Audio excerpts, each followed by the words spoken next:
नमस्कार. इंद्रधनुष्याच्या या भागात आपलं हार्दिक स्वागत. आज आपल्या भेटीला येत आहेत लातूर वृक्ष चळवळीचे सुपर्ण जगताप. बघा, एका व्यक्तीने 20 वर्षापूर्वी एक चांगल्या पगाराची नोकरी सोडून वडिलांच्या मृत्यूनंतर ते लातूरात आले.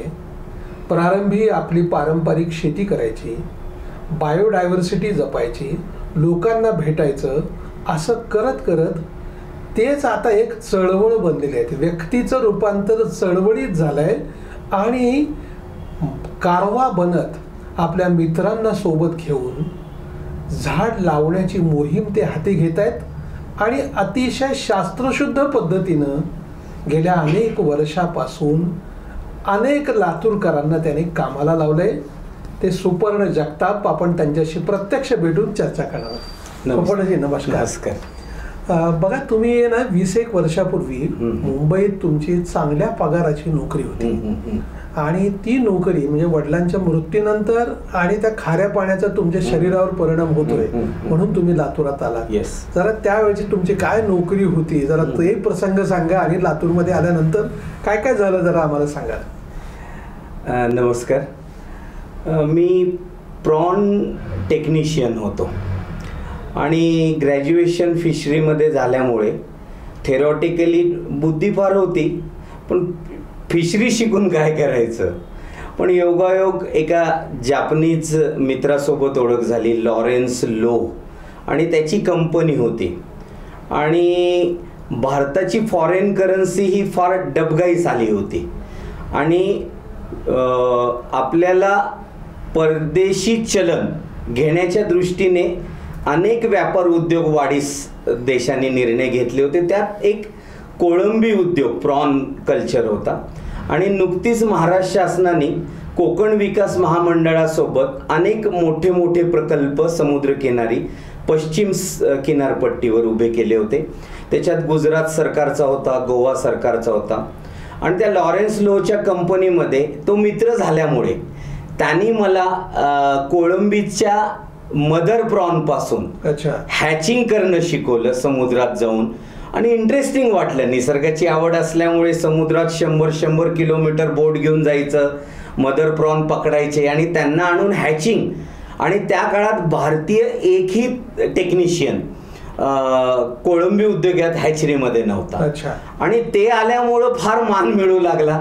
अति लहान वयामध्ये मोठ्या पगारीची नोकरी मिळाली आणि अक्षरशः मी गुजरातला जायचो तर गुजरातचं सचिवालय मत्स्य विभागाचं ते मला रिसीव करायला बिलीमोरा, नवसारी, अमलसाड, सुरत भागात या कोकण पट्टीवर समुद्रकिनारी त्यांचे प्रकल्प होते आणि महाराष्ट्राच्या पालघर, सफाळा या भागामध्ये 1,500चा प्रकल्प होता आणि तिथे आनंदाने काम केलं. फार मान मिळाला. भारतात अनेक भ्रमण करता आली. पण एक घटना अशी घडली, माझे तत्वज्ञानचे प्राध्यापक माझे वडील आणि त्यांच्या मृत्यूनंतर मला वाटलं की आपण लातूरला आता आई आहे, वडिलोपार्जित शेती आहे, माझा मोठा भाऊ शास्त्रज्ञ असल्यामुळे मोठ्याला थोडं डेव्हलप होऊ द्यावं आणि आपण वापस घर की ओर चलो म्हणत लातूरला आलो. आमची वडिलोपार्जित शेती आहे, इथे वाडे आहेत, वाडे पण चिरेबंदी आहेत, हत्ती धुवायचे हौद आहेत, समोर एक राजवाड्याची कमान तुटक्या अवस्थेत आहे. अनेक इतिहासाच्या पाऊलखुणा त्या माणसाला म्हणतात ना गावाकडच्या ओढतात आणि मनामध्ये एक वडिलांच्या मृत्यूनंतर हे तुलाच सांभाळायचं असं कुठंतरी एक आंतरिक सबकॉन्शियस माइंडमध्ये आपलं मंथन चालत असतं आणि म्हणून ती नोकरी सोडली. आपली शेती आणि दमट वातावरणामध्ये तगणं हे आपल्यासारख्या कोरड्या वातावरणातल्या माणसाला जड जातं. डायजेशन, शारीरिक प्रॉब्लेम चालू झाले होते आणि म्हणून मी लातूरला आलो.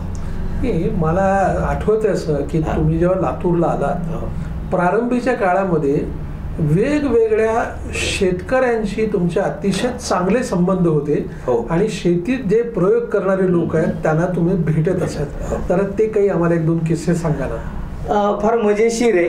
किंबहुना आजही शेतकऱ्यांशी जिव्हाळ्याचं नातं आहे. कारण मला वाटतं निसर्गाचं रक्षण आणि ग्रीन कव्हर तो फार मोठ्या प्रमाणात करतो आणि त्यामुळं तो जिव्हाळा आहे. कारण एक 5 किलोमीटर लांबी रुंदीच्या लातूर शहरात आपण 20% ग्रीन कव्हर केलं तर वावा करतो, पण 100 किलोमीटर लांबी रुंदीच्या शेतामध्ये कार्बन क्रेडिट ते शेतकरी करतात. बरे ते अज्ञानात करतात का ज्ञात करतात, पण ते एक अंतकरणाशी शेतकऱ्यांचं नातं आहे. असे अनेक किस्से आहेत. मला वाटतं पर्यावरण तज्ज्ञ अतुल देवगावकरांना घेऊन मी घरणीकडे गेलो होतो. घरणी आंबोलग्याच्या इथे एक कोरडवाहू शेतकरी, पाणी नाही म्हणून त्या नवरा बायकोनी 6 वर्ष विहीर खोदत होते दोघंच. अरे वा. आणि त्यांना थोडं एक झरा लागला होता. त्या झरा लागलेलं सुख मी वर्णन करू शकत नाही. म्हणजे सुख आणि आनंद काय व्यक्त असतो. त्याच्यावर किती HP ची मोटर चालत होती माहित नाही, ते घागरीने भरायचे आणि झाडांना पाणी टाकायचे. हे जे कनेक्टिव्हिटी आहे. आणि दुसरं एक कारण आहे इंटरनॅशनल डेव्हलपमेंट एंटरप्राइजेस. IDE नावाची एक युनायटेड नेशन सोबत संस्था काम करते, जी सस्टेनेबल फार्मिंगमध्ये काम करते आणि गरीब देशामध्ये काम करते. आणि त्यांच्यासोबत low cost technology, Paul Polak, Jack Keller, Michael Lipton हे अनेक विद्वान ॲग्री इकॉनॉमिक्स त्यांच्याशी जोडलेले आहेत. त्यांच्या लो कॉस्ट ड्रीपमुळे आणि पॅडल पंपमुळे बरोबर मी अनेक शेतकऱ्यांशी जोडलो. आणि मग पश्चिम महाराष्ट्रापासून कर्नाटक काय, आंध्रा काय, आणि त्याच्यामुळे मला वाटतं ते धागे, शेती, निसर्ग, ब्रह्मांड एक इनडायरेक्टली आपली कनेक्टिव्हिटी आपल्याला कॉल करत असते की शेवटी ह्युमन बॉडीला एनर्जी कॉल करत असते.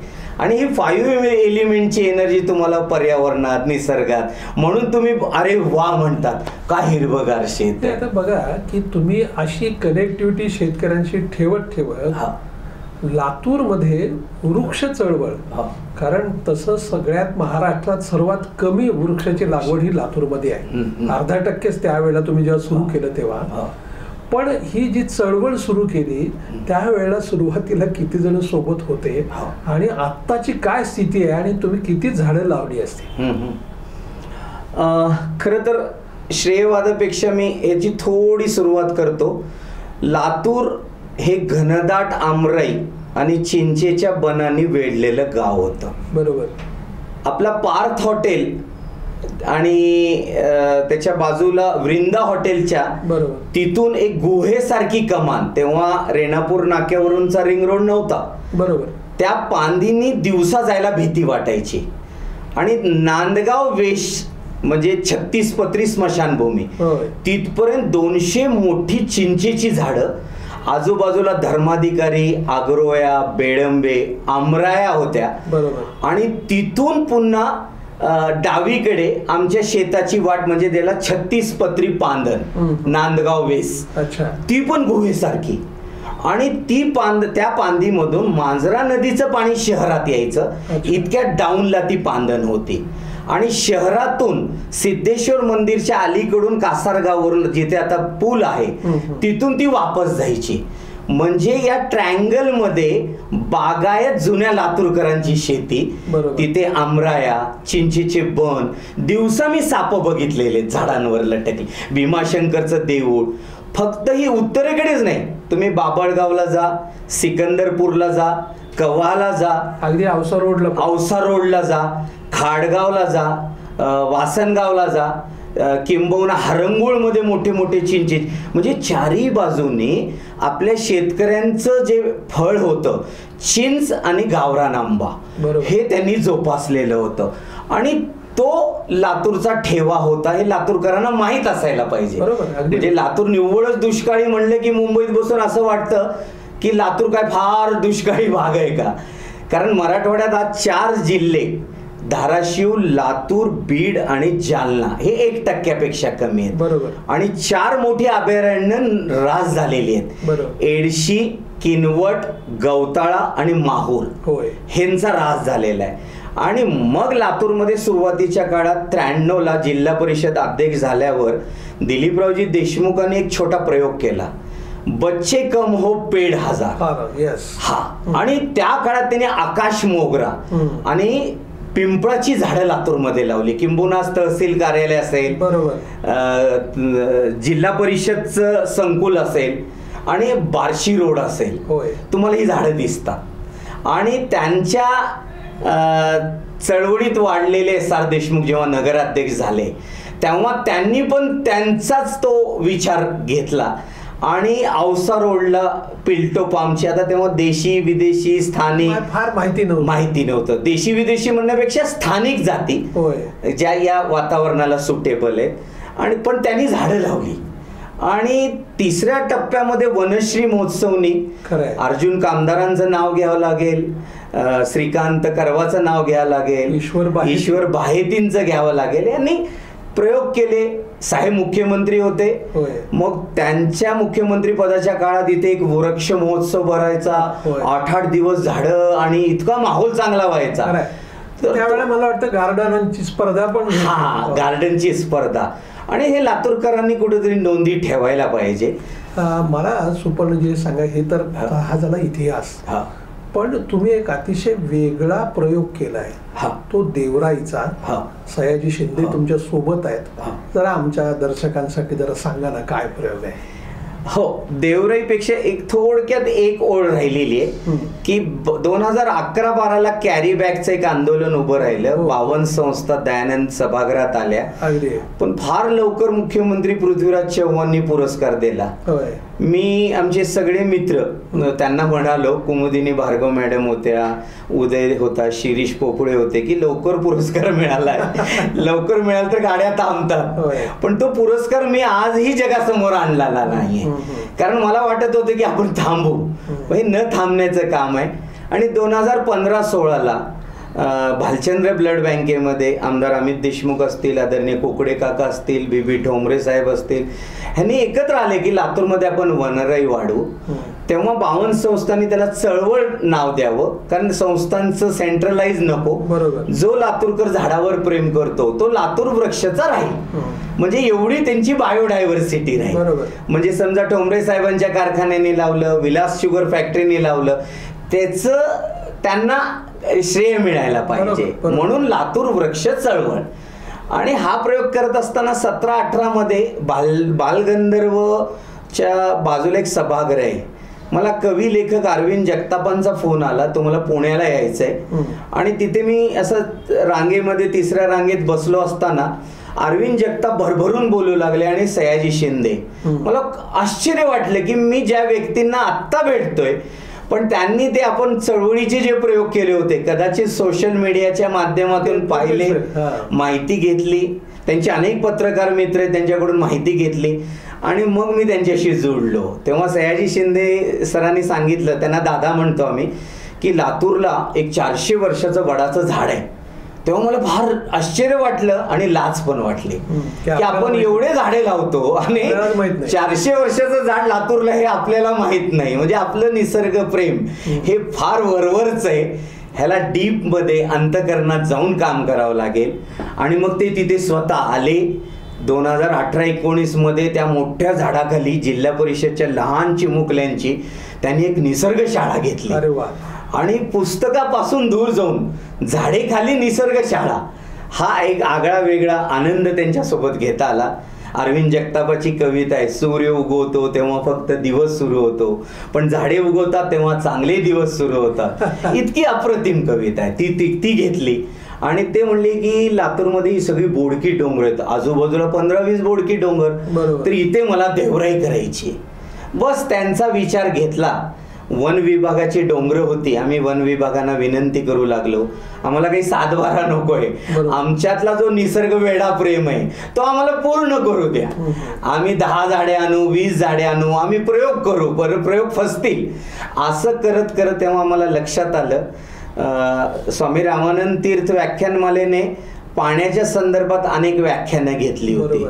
तर त्याच्यामध्ये काही जलतज्ञ आली होती. पोपटराव पवारांचं. येस, पोपटराव पवार. माथ्यापासून पायथ्यापर्यंत वाहणारं पाणी आडवे समतोल सर घेऊन आडवा, साळुंके म्हणून एक होते. विलास साळुंके. आणि त्याच्यामध्ये गवत झुडूप झाड वाढतं. हा प्रयोग मी सुहास वैंगणकर, जे मुख्यमंत्र्यांचे वन्यजीव आणि बायोडायव्हर्सिटीचे सल्लागार आहेत, कोल्हापूरचे माझे गुरु आहेत, त्यांना विचारलं, अरे सुपर्ण फार अप्रतिम, म्हणजे तू असा प्रयोग करतोय की पाणी न देता, म्हणजे इसवी सन 2000 आधी एडशीला कोण लावली झाडं, बरोबर, म्हणजे देवराई कोण लावली, झाडांना जर आपण जागा दिली आणि त्यांना वाढा म्हणलं तर ते वाढतात, हा आपल्याला शेतकऱ्यांना माहिती आहे. बरोबर. तर मग तो प्रयोग आम्ही सुरू केला. त्या काळात वन विभागाने 15,000 झाडं तिथे लावलेली होती आणि तरी आम्ही राहिलेली बायोडायव्हर्सिटी तिथं हुंबची झाडं आहेत, नोनीची झाडं आहेत, मेडशिंगीची झाडं आहेत, हिवर आहे.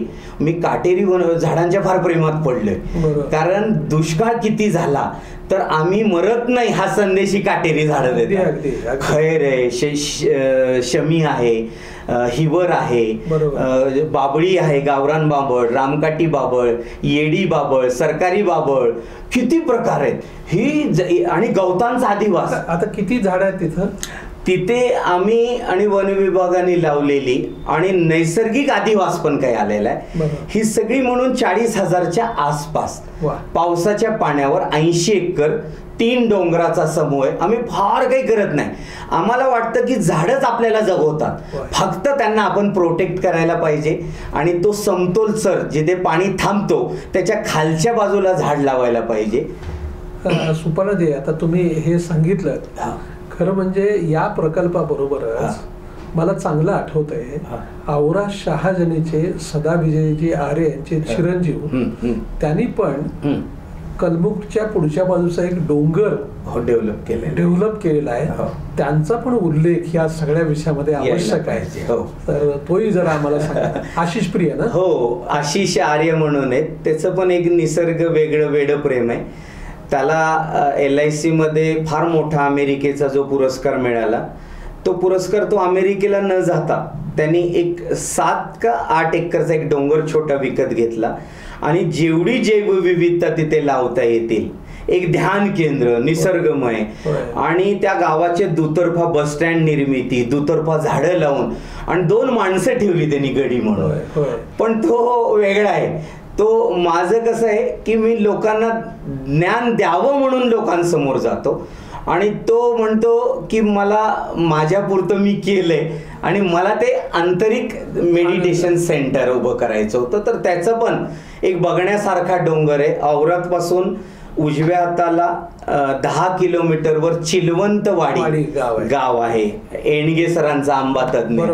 हा, तर हो, तो एक प्रयोग हे इथे जिल्ह्यात झालेला आहे. आता म्हणजे तुम्ही ज्या पद्धतीनं काम करतात, खरं म्हणजे आता ही काही तुम्ही एकटे न राहता आता ही चळवळ बनली आहे आणि जिल्ह्यातल्या असे प्रत्येक ठिकाणी, म्हणजे केवळ लातूर नाही तर मग उदगीर आहे, निलंगा आहे, अशा ठिकठिकाणी लोक असे उभे राहतात.